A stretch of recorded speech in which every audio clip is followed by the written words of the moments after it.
The Caldwell mansion had never known silence like this. Even the walls, usually alive with the soft hum of climate control and the distant rhythm of automated systems, felt as if they were holding their breath.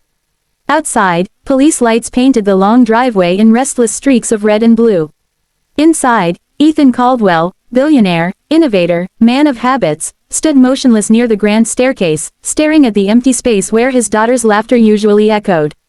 Lily was always precise. At 8 years old, she followed routines as carefully as her father. Homework at 4, piano practice at 5, dinner at 6:30, bedtime stories at 8.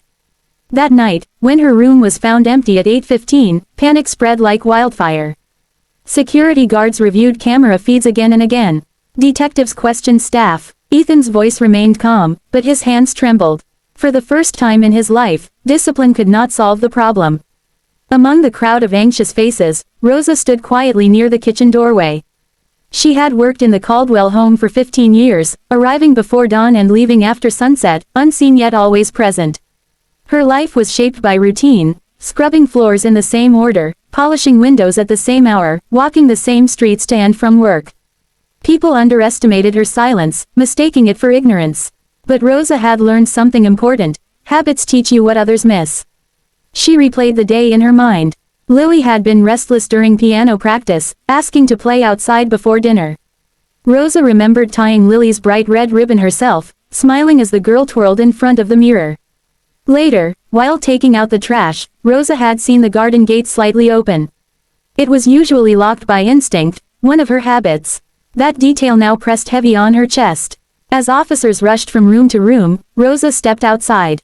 The cold air sharpened her thoughts. Near the hedge, she saw it, a red ribbon caught on the iron latch, fluttering weakly in the wind. Her heart skipped. She knelt, touching the damp ground. Small footprints were pressed into the mud, leading away from the manicured lawn toward the shadowed trees. Rosa didn't shout. She didn't call for permission. She followed. Beyond the property line lay an old riverside path, overgrown and forgotten. Rosa knew it well. Every Sunday morning, she walked that path on her way to deliver food to families in need. Over the years, she had memorized every turn, every dangerous slope. As she moved forward, fear whispered at her, but habit answered louder. Her steps were steady, her eyes alert. Behind her, sirens wailed and radios crackled, but Rosa walked on, guided by something deeper than instruction, a lifetime of quiet discipline, care, and attention. Somewhere ahead, a child was waiting. In seconds, order collapsed into chaos. Guards ran. Phones rang non-stop. Security monitors flickered with rewinding footage. Ethan Caldwell, self-made millionaire, ruler of routines, felt the ground vanish beneath his feet. His daughter Lily was missing. Not late, not hiding, gone. Ethan's world was built on habits. Predictable systems, timed schedules. Nothing in this house happened by accident. Yet Lily's pink bedroom stood empty, her bed untouched, her favorite book lying open on the floor like it had been dropped mid-sentence. Outside, police cars screamed into the driveway. Flashing lights splashed across marble walls. Detectives fired questions. Staff whispered prayers. Panic thickened the air. And still, one person did not panic. Rosa, the black maid, stood near the back door, her eyes sharp, her breathing slow. 15 years in this house had taught her something money never could. Patterns tell the truth. While everyone else searched rooms and screens, Rosa searched her memory. Lily had been different today. Restless, quietly excited, asking strange questions. Can I go outside after piano? Lily had asked. Rosa had tied the red ribbon into her hair herself, double knot, just like always. Then something pulled at Rosa's chest.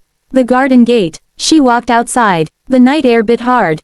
And there it was, the red ribbon, snagged on cold iron, fluttering like a warning. Rosa's heart slammed against her ribs. She dropped to her knees, fingers shaking as they touched the ribbon. Mud, tiny footprints, leading away from the house. Rosa stood and followed them without a word. Past the trimmed hedges, past the lights, into darkness. Behind her, men with guns and radios searched the wrong places. Ahead of her lay the old riverside path, forgotten, dangerous, and familiar. Rosa walked it every Sunday, feeding the poor, praying as she went. Habit had burned that path into her bones. A sudden thought struck her like ice. Lily loved the river. Rosa's pace quickened. Branches whipped her arms. The ground sloped sharply. Then, a sound, not a cry, a cough. Rosa froze. Lily, She whispered. Silence. Then again, weak, broken breathing. Rosa ran. At the edge of the embankment, she saw her. Lily lay wedged between rocks, soaked, shaking, her small hands clutching mud. One wrong move, and the river would take her. Without thinking, Rosa tore off her coat, tied it around a tree, and lowered herself down. Stones cut her palms. Blood mixed with river water. But she reached Lily, pulling her close, wrapping her own body around the child. It's okay, baby, Rosa whispered, voice shaking but sure.